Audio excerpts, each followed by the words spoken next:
सभी साथियों से मेरा करबद्ध निवेदन रहेगा कि अभी मंत्र श्री गणेश नाथ जी महाराज गणेश शिव मठ सांचौर हमारे बीच में पधार चुके हैं।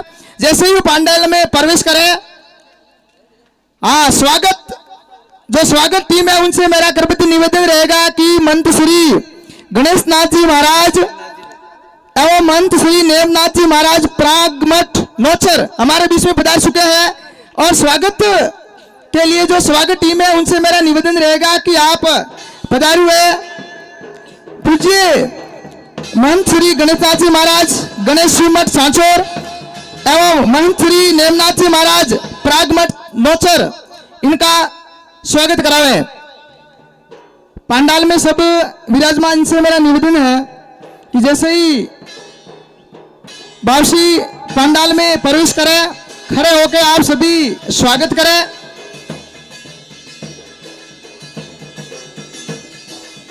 स्वागत टीम द्वारा पधारे हुए मेहमानों का स्वागत किया गया।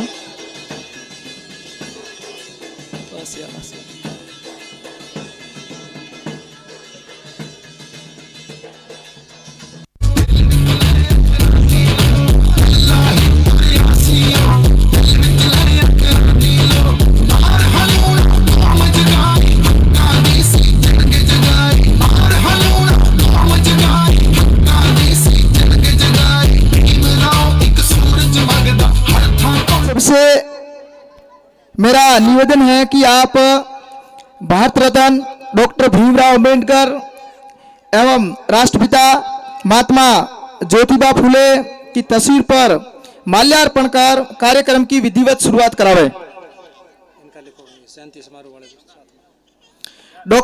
भारत रत्न डॉक्टर भीमराव अंबेडकर जयंती समारोह समिति के सदस्यों से मेरा निवेदन रहेगा कि माल्यार्पण में आप इन मुख्य मेहमानों का सहयोग करावे।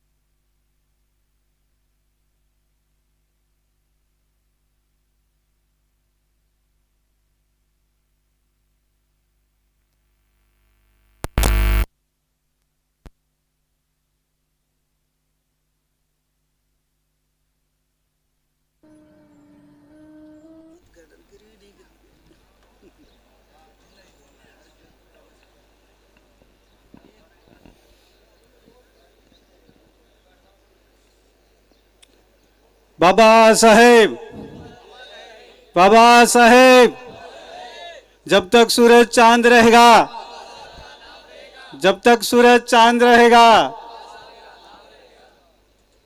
बहुत बहुत धन्यवाद। आज यहाँ अपने बेडाना गांव के मेला मैदान के प्रांगण में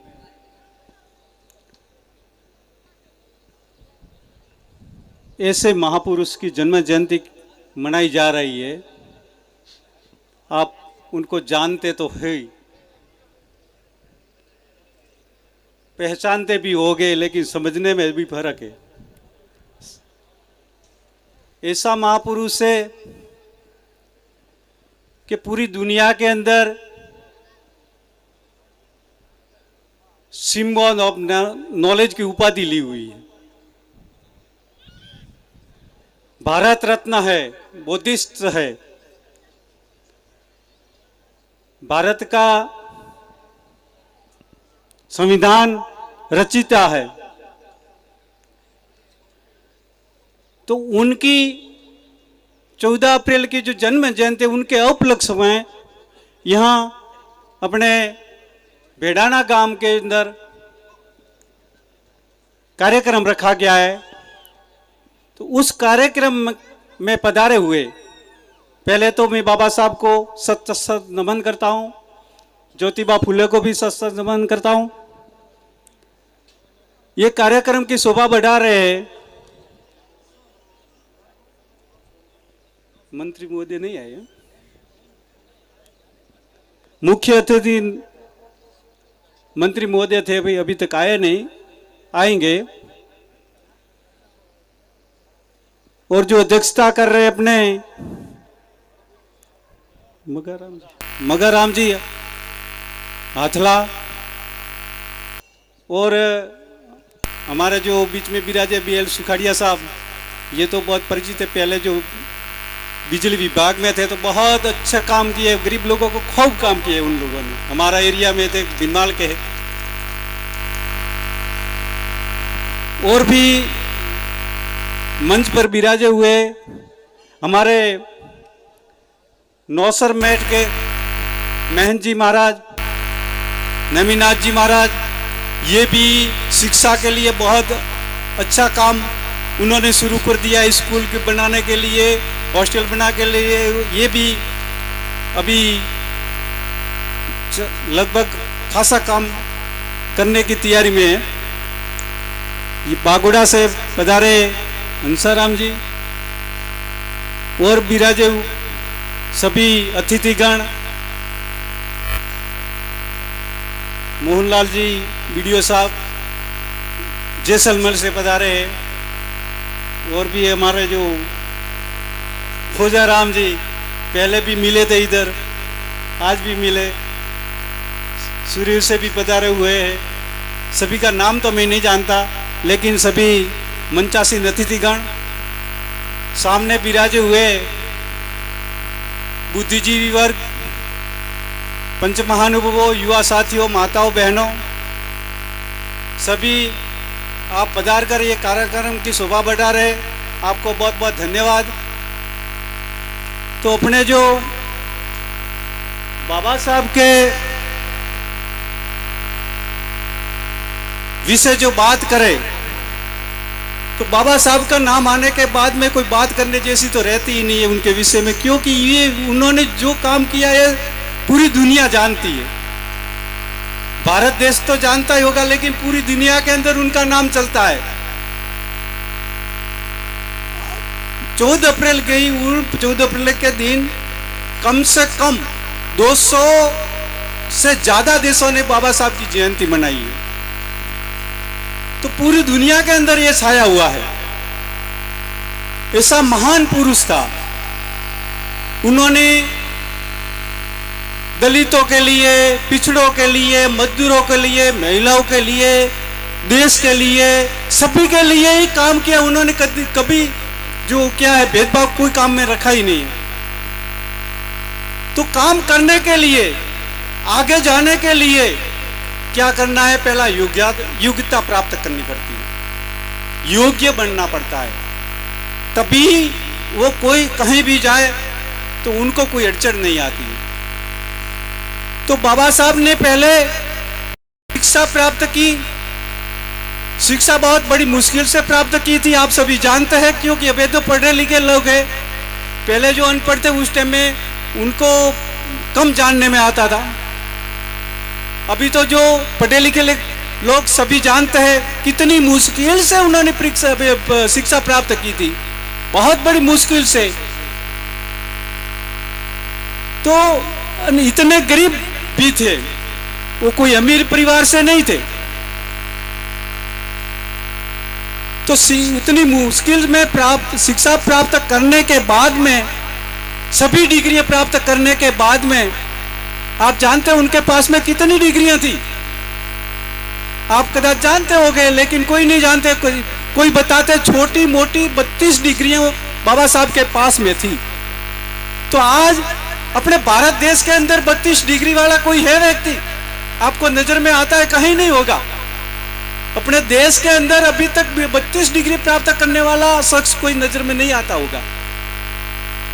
तो कितना महान था। तो 32 डिग्री वाला व्यक्ति क्या नहीं कर सकता है? सब कुछ कर सकता है। अपने पास में तो एक सेकंड ग्रेड की जो टीचर बन जाने के बाद में भी अपने तो क्या कोई चलते हैं तो कोई बड़ा कोई राजा महाराजा की तरफ जैसे चलते हैं कि ओहो हम तो सेकंड ग्रेड के है कि थर्ड ग्रेड के मास्टर है। अरे भाई मास्टर हो तो इसमें कुछ नहीं है। फिर सेकंड है ग्रेड है या थर्ड ग्रेड है कि फर्स्ट ग्रेड, तो उनसे आगे जाने की कोशिश करो, आप तैयारी करो। तो कोई तैयारी नहीं करते, क्योंकि मास्टर होने के बाद में, चपरासी होने के बाद में, जो पटवारी होने के बाद में क्या करते, उनके पास में पैसे आ जाते, बाबा साहब की कृपा से उनके पास में मंथली वेतन मिल जाता है। वेतन मिलने के बाद में, पैसे हाथ में आने के बाद में उनको और तो आगे बढ़ने की तो कोई याद नहीं आता, और उल्टा रास्ता पकड़ने का, उल्टी संगत करने का उनको याद आ जाता है। तो वो तैयारी करके आगे नहीं बढ़ता, लेकिन वो सेकंड ग्रेड में ही जिंदगी पूरी करता है। थर्ड ग्रेड वाला थर्ड ग्रेड में ही जिंदगी पूरी करता है। तो बाबा साहब ने आपके लिए जो पढ़ाई का अधिकार नहीं था तो भी अधिकार दिलाया। महिला का ऊपर कितना प्रतिबंध था वो भी अब बाबा साहब ने काम करके उनको स्वतंत्रता दिलाई, सभी को स्वतंत्रता दिलाई।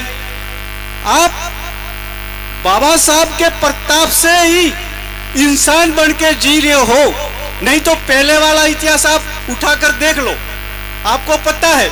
जिन्होंने पहले वाला इतिहास पढ़ा है और अभी जो पढ़ रहे हैं, तो उनको सभी को पता है कि पहले वाला इतिहास क्या था। पहले वाला इतिहास ऐसा था कि इंसान होते हुए भी पशु की तरह जिंदगी जीनी पड़ती थी, वो आप सभी जानते हैं। तो किसका प्रताप है, किसकी देन है कि अपने मनुष्य इंसान बनकर अच्छी तरह वीआईपी ठाट से जिंदगी जी रहे हैं, स्वतंत्रता से जिंदगी जी रहे, अपनी सोच और अपना विचार भी रख सकते हैं। ऐसे पंडाल बनाकर अपने जो आयोजन भी कर सकते हैं, कार्यक्रम भी कर सकते हैं। ये सब देन बाबा साहब की है। जो बाबा साहब नहीं होते तो क्या पता आज अपनी परिस्थिति क्या होती। आप सभी सोचो, विचारो।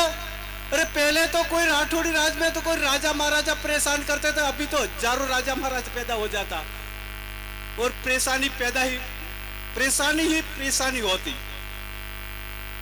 तो एक शख्स जन्म लेकर शिक्षा प्राप्त करके पूरे भारत के अंदर पिछड़े गरीबों सभी के लिए, देश के लिए इतना काम किया कि हजारों साल का इतिहास था उनको बदल कर रख दिया। कितनी ताकत थी उस व्यक्ति के अंदर, लेकिन वो ताकत किसमें थी? शिक्षा के अंदर थी। जब तक किसी के पास में शिक्षा नहीं होती और जो वो संघर्ष करने लग जाता है, और संघर्ष करते करते कि उनके पास में शिक्षा नहीं होगा तो सही दिशा में संघर्ष नहीं कर सकता है, क्योंकि वो दिशा भटक जाएगा तो ये उलझ जाएगा। उलझने के बाद में बाहर निकल नहीं पाता है। इसीलिए शिक्षा जरूरी, पहला शिक्षा, उनके बाद में ही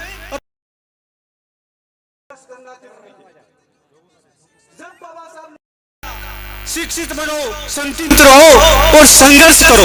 तो पहले शिक्षित होना बहुत जरूरी है। एक फक्त जो युवा साथी लड़कों को ही शिक्षा प्राप्त करनी, ऐसा नहीं है। बाबा साहब ने महिलाओं को भी बराबरी का अधिकार दिलाया है। बच्चियों को भी पढ़ाना बहुत जरूरी है।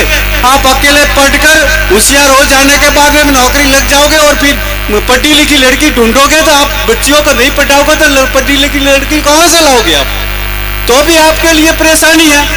तो बच्चियों के पढ़ाना बहुत जरूरी है। जब जिस समाज की बच्चियां, महिला जो पढ़ी लिखी होगी, वो समाज आगे बढ़ने में, तरक्की करने में वो कोई कम कछुआ चाल नहीं बढ़ेगी, एक जल्दी से जल्दी आगे बढ़ेगा वो समाज। तो महिला को शिक्षित बनाना बहुत जरूरी है।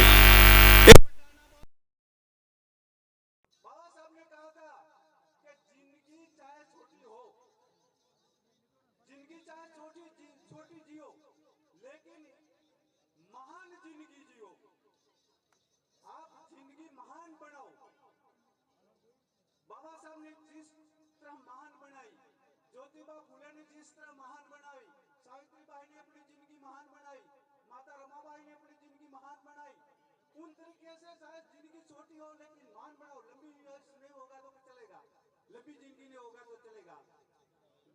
ज्योतिबा फुले की बात करें तो जब अपने दोस्त के बारात में ज्योतिबा गए थे, वहां उनको अपमानित किया गया, निकाल दिया।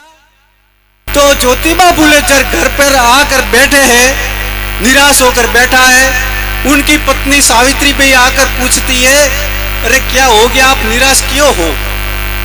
ज्योतिबा ने पूरी स्टोरी बताई कि हम हमारे दोस्त के बारात में गए थे और वहां हमारा इन तरीके से अपमान हुआ। तो अनपढ़ थी सावित्री बाई, तो उन्होंने क्या हिम्मत बंधाई, अरे कि उसमें आप निराश होने की क्या जरूरत है, ये अपने देश की व्यवस्था ही ऐसी है, लेकिन निराश होने की कोई जरूरत नहीं है। आपके अंदर इतनी ताकत भरी पड़ी है, इतनी ताकत भरी पड़ी है कि आप उन व्यवस्था को ही बदल सकते हो। आप निराश हताश होकर मत बैठो। तब से ज्योतिबा फुले के अंदर इतनी ताकत आ गई कि एक अनपढ़ महिला मेरे को इतनी ताकत दे रही है, तो मैं क्या नहीं कर सकता।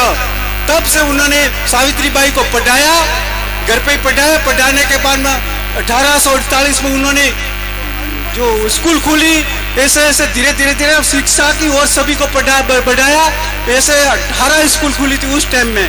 तो जब ये शिक्षा की शुरुआत तो ज्योतिबा फुले ने की थी, तो इतना आपके अंदर भी ऐसी ताकत भरी पड़ी है, जैसी बाबा साहब के अंदर ताकत थी, जैसी ज्योतिबा फुले के अंदर ताकत थी, ऐसी की ऐसी ताकत आपके अंदर भरी पड़ी है। लेकिन उन ताकत को आप पहचानते नहीं हो। कैसे नहीं पहचानते? क्योंकि अपने एक दूसरे की टोंग खसाई में ज्यादा रचे पचे रहते हैं, एक दूसरों को नीचा दिखाने में ज्यादा रचे पचे रहते हैं, एक दूसरों को हल्का करने में रहते हैं, घटिया विचार वाले अपने। ये घटिया सोच को निकाल दो, सभी एक हो जाओ, संगठित हो जाओ, और संगठित होने के बाद में आप कोई भी कार्य हाथ में ले लो, आपको कोई वो कार्य करने में कोई भी मुश्किल नहीं आएगी। तो उस टाइम में ज्योतिबा फुले, जो अपने क्या स्वामी विवेकानंद ने भी कहा था, स्वामी विवेकानंद जी ने भी कहा था कि ये शूद्रो, आप संगठित हो जाओ। आपके अंदर इतनी ताकत भरी पड़ी है, इतनी ताकत भरी पड़ी है कि जो आप एक दिशा में संगठित होकर एक दिशा के अंदर जो आप फूंक लगाओगे, तो चाहे कितना ही पहाड़ हो तो वो पहाड़ भी हिला सकते हो। इतनी ताकत आपके अंदर भरी पड़ी है। लेकिन अपने क्या करते, वो ताकत को विखेर दिए, वो संगठित एकत्रित नहीं रहने देते। तो आप सभी यहां पधारे हैं, पधारिए सर, आदेश।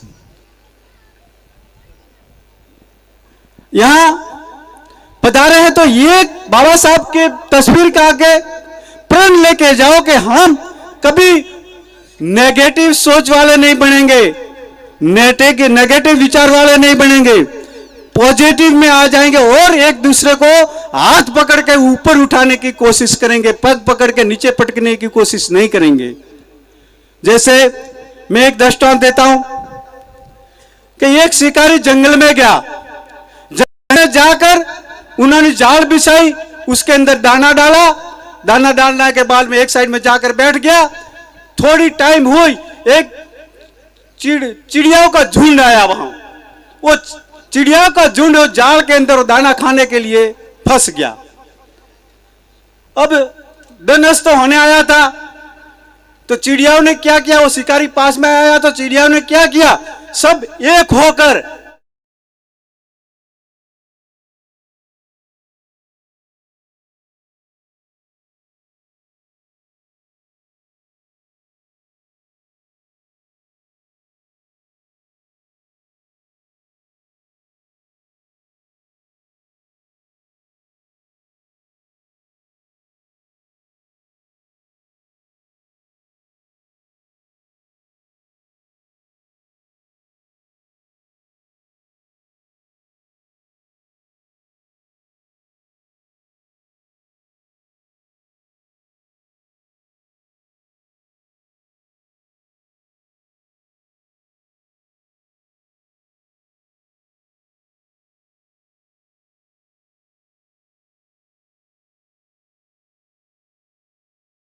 उस टाइम में अपना अपना घोंसला अलग अलग दिशा में है।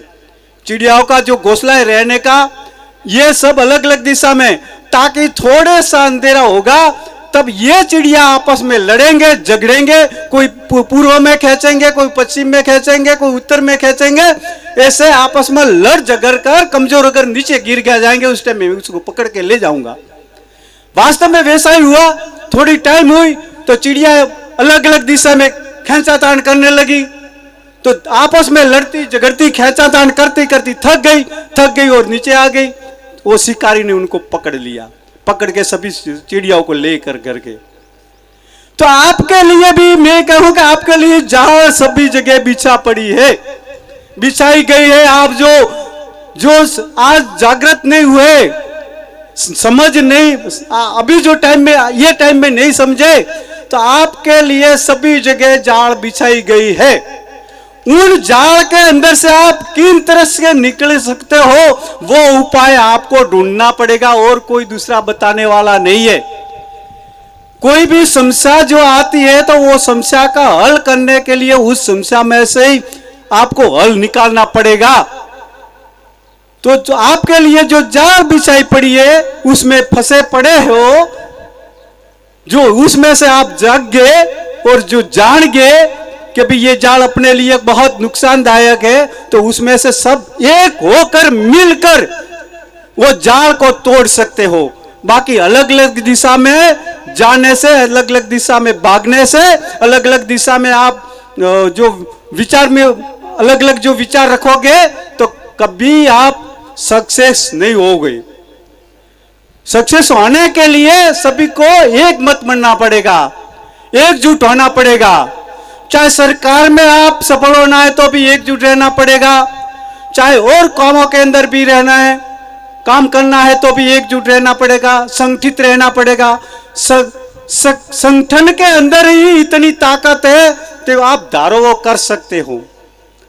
तो आप सभी ज्यादा समय न लेकर, क्योंकि वक्ता तो बहुत इधर विराजे, फिर उनका नंबर भी नहीं आएगा तो उनको भी थोड़ा दुख होगा। तो जो एक टॉन खिंचाई वाला दृष्टांत दे दो, पहला आपने दिया तो था, लेकिन क्या पता याद है कि नहीं है। पहले जो कई साल यहाँ कार्यक्रम मनाया था, उस टाइम में थोड़ी संख्या ज्यादा थी। अगली बार क्या पता कोई शादियों का मौका इसीलिए कम होगा, तो क्या पता। तो जो या क्या पता कोई खाना नहीं रखा होगा तो भी नहीं आएंगे अपने, क्योंकि खाने में तो अपने होशियार है, चाहे कितना ही काम हो, चाहे अगत्य का काम हो, और कोई जो खाने की बात कर ले तो वो काम भी छोड़ देंगे। अरे परीक्षा देने जाते विद्यार्थी वो परीक्षा भी छोड़ देता है जो भूखावन खाने की कोई बात कर लेता है, क्योंकि अपने अंदर इतनी सोच है। तो जो ये टांग खिंचाई एक दूसरे को नीचा दिखाने के लिए, दो विद्वान कोई सेठ के वहां गए और सेठ के वहां जाकर बैठे। सेठ ने देखा कि दोनों विद्वान आए, उनको आसन लगाया, आप बैठो, चाय पानी की। उसके बाद में सेठ ने कहा आपको मैं भोजन बनाता, भोजन खाने के बाद में यहां से जाना है। तो कि ठीक है, विद्वानों को तो यही जरूरत थी। बैठे तो सेठ ने क्या किया, एक कमरे में ले जाकर एक विद्वान को दूसरे कमरे में ले जाकर कहा आपके साथ में जो विद्वान है उनको मैं नहीं जानता हूं, ये कौन है? ये तो काय का विद्वान है, ये मेरे साथ चलता है इसीलिए विद्वानों की गिनती में आता है, बाकी तो ये तो कुछ समझता नहीं, बलद जैसा है। तो कहा ठीक है बैठ जाओ। दूसरे विद्वान को दूसरे कमरे में ले जाकर पूछा भाई आपके साथ में जो विद्वान है उनको मैं जानता नहीं हूं, ये कौन है, आप उनका परिचय दो। तो वो कहता है कि ये विद्वान काय का, ये तो मेरे साथ चलता है इसीलिए विद्वानों की गिनती में आता है, बाकी ये तो गद्दे जैसे कुछ समझते ही नहीं है। तो सेठ ने कहे भाई ठीक है बैठ जाओ। भोजन तैयार किया, तैयार करने के बाद में उनको पिरसा, आसन लगाया, दोनों विद्वानों को बैठाया। बैठाने के बाद में थाली लेकर वहां रखी, उनके ऊपर कपड़ा ढंका हुआ था। दोनों विद्वान बैठे, दोनों विद्वान ने थाली से कपड़ा उठाया तो एक की थाली में तो क्या अपने बलद जो घास खाता है कुतर रखा हुआ था, और दूसरी थाली के अंदर जो गद्दा घास खाता था वो लाकर रख दिया सेठ ने। दोनों विद्वान आपस में एक दूसरे का मुंह ताक रहे और देखते हैं कि ये क्या हो रहा।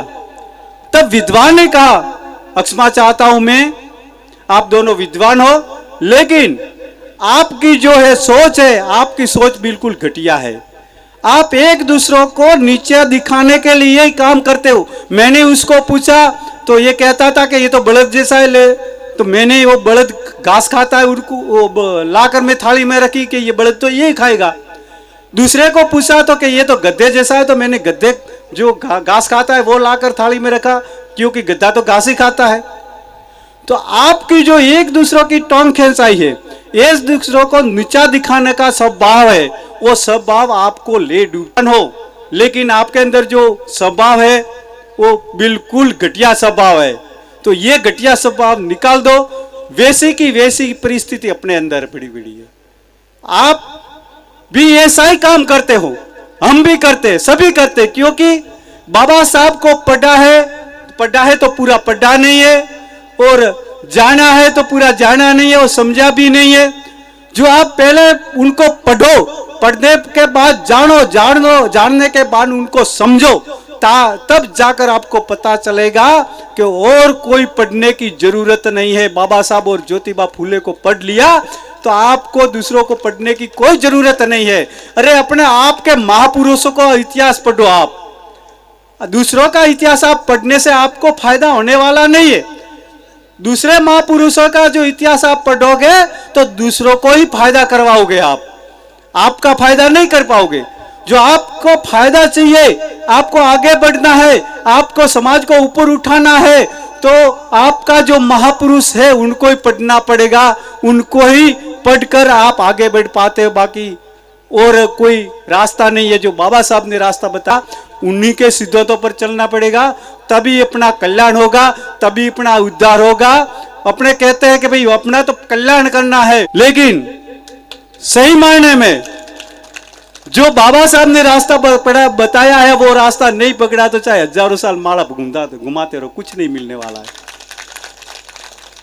जो अपने महापुरुष ने अपना उद्धार करने का रास्ता बताया है, उन्होंने मुश्किलें सहन करके रास्ता बताया है, तो उनको आप पढ़कर वही रास्ता पकड़ो, ताकि आपका भी उद्धार होगा, समाज का भी उद्धार होगा, परिवार का भी उद्धार होगा, कुटुंब का भी उद्धार, सभी का उद्धार होगा। अपने सब मिलकर बाबा साहब के रास्ते पर चलेंगे तभी अपने फायदा है। तो आप सभी यहाँ पधार कर ये कार्यक्रम को जो सफल बनाया है, तो आप सभी को बहुत बहुत धन्यवाद। सभी मेहमानों को, अतिथि गणों को भी बहुत बहुत धन्यवाद कि ये शोभा बढ़ा रहे हैं कार्यक्रम की, और हम जो ये उद्घाटन करने की वो अनुमति दे दें, आप सभी उनको आगे बढ़ाए कार्यक्रम का। बहुत बहुत धन्यवाद। जय भीम, जय भारत। बाबा साहेब, बाबा साहेब, जब तक सूरज चांद रहेगा।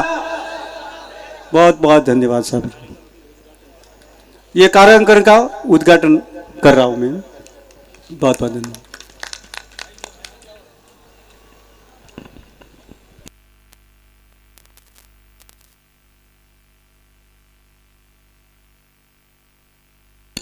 बहुत बहुत आभार महंत श्री गणेशनाथ जी महाराज। ये रुतबा मेरे शीश को, ये रुतबा